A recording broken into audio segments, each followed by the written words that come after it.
السلام عليكم ورحمة الله وبركاته. كم جرتن كبجمتوتا جالتمتوني هردفتوني برسيسا رومابي الحمد لله هاني ناغا كوت ناغا إنكي هنجال الله هنك بجارا بك جرتن مرس ناغو دعوتان كي فيديو راكنا كيسات نمون تكتوكين كيسن أكونت ورنينج سننجه حالا أكونت ورنينج كان يچودا سالپمت يفرا كاسو دندے سنين اسم برسيس اگا دعوتان كي يا ديين كان يچودا نموني هدون تكتوكين ساني أكونت ورنينج جديني هدو تكاچين كما جرنجه چودا akkasuma account warning kuni akanu rakau video kana copy link nu goda mali nu goda jecha irtani akkas injetan kana gonkuma yu account warning kuni isin ra hinka uya chuda anama hala salpamati ummata sharikatu kutukitin walif barrestani chuda report gotani ofra khasi su dande isin isin barse chuda account esmo video copy ko dani jeta sunu chuda faida ni sara chuda video kesan qofaad akka namni baay'ee darbu godha malee account warning kana jechuudha namni miliyoon tokko soo akko ismo video kesan copy link isiniif godha jechuudha waan tokko isinirraa kaasuu hin danda'u waan tokkollee jijjiiram tokkollee hin dhufu jechuudha jijjiiram kan dhufu jechuudha ummata sharikaa tuktukiitiin waliif barreessanii riipoortii gootanii jechuudha ofirraa kaasisuu dandeessa jechuudha haala namni isinitti agarsiisuni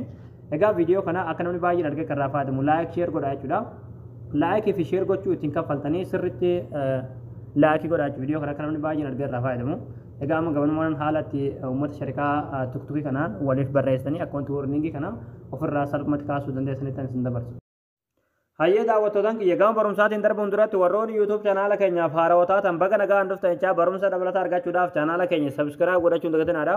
Yeroo subscribe gootan barumsuun asirratti dabarsinu guyyaan nama dura akka isin bira ga'uuf mallattoo notification sana kilik godhaadha achi booda all kajettoon irra kaayyaadhaadha.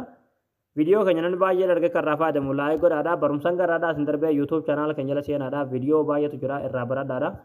egaa gabanumaan hanga barumsaan dabarsaa hanga xumura video kiyatti obsaan afaana turaan hordofaan sinin jira.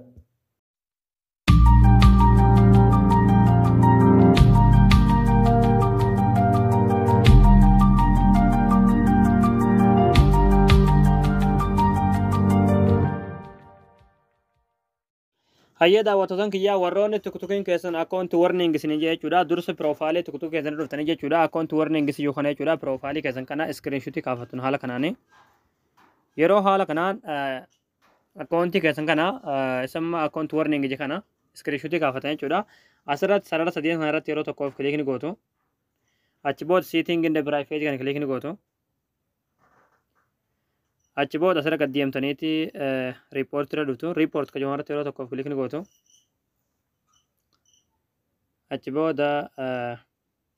haala kanaan asitti isin fida account in the profile ka jomarratti click ni gootu achi booda profile page ka jomarratti click ni gootu achi booda other ka jomarratti click ni gootu achi booda haala kanaan asitti isin fida yeroo haala kanaan asitti isin fide anamma report waan godhee qabuuf jechuudha keessan yes fi no isiniif fide jechuudha amma isin no filatan jechuudha yeroo yes fi no isin gaafate no click gootaniiti achi booda feedback kana barreessitan jechuudha report itti gootanii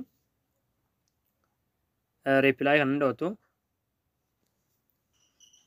achi booda haala kanaan asitti isin fide jechuudha bakka amma suuraa kanarratti jechuudha suuraa asirratti screenshot kaafatan jechuudha profile keessanii irra gootu jechuudha okay itti gootu haala kanaan yeroo itti gashitan kan amma suuraa asirratti screenshot kaafatan haala kanaan isiniif gala jechuudha asirratti afaan ingiliffaatiin barreessitan jechuudha jechuudha nama asitti barreessu kana isinillee barreessitan jechuudha jecha kana description box video malaalaa jirtan kana jalaan isiniif ka'a achumarraa copy godhataniiti asirratti paste godhatan jechuudha isin galee itti fayyadamuu dandeessan jechuudha. Hayyee daawwattootaan kiyyaa barreeffama kana description box video ammoo ilaalaa jirtan kana jalaan isiniif ka'a achumarraa copy godhataniiti haalumaa nama isinitti agarsiisa kanaan asirratti barreessitan jechuudha. Dhumarratti waan isin hubachiisuu barbaadu jechuudha qubee aat kana achitti jechuudha user name tuktukii keessanii barreessitan jechuudha isin galee user id keessanii jechuudha fakkeenyaaf kiyya qubee walirraa hin fageessitan jechuudha haala kanaan ni barreessitan jechuudha user name tuktukii keessanii jechuudha haala kanaan yeroo barreessitan qubee takkallee adda fageessan jechuudha dhumarratti aat ka jettan fuulduratti haala kanaan maqaa tuktukii keessanii barreessitan jechuudha booda riipoortii gootu achi booda egaa riipoortii gootanii jechuudha achi booda isaan ilaalaniiti jechuudha sa'a 48 booda yookiin sa'a 24 booda isiniif deebisan jechuudha riipoortii isaanii eeggatanii haala kanaan account warning warroonni tuktukiin keessan isin jee account warning sana ofirraa itti kaasuu dandeessanii jechuudha egaa daawwattootaan kiyyaa isin galee jettan abdii qabaa barnoonni keenya har'aadha asirratti raawwataa barumsa bareedaa akka har'aadha kan argachuudhaaf chaanaala keenyaaf haarawaa taatan subscribe gootanii maatii keenya ta'uu dagatinaadha akkasumas viidiyoo keenya kan namni baay'een argee kan raafaatimu laayik sheer waliif godhaadha barumsa birootti na golti deebinutti waan hordoftaniif galatooma.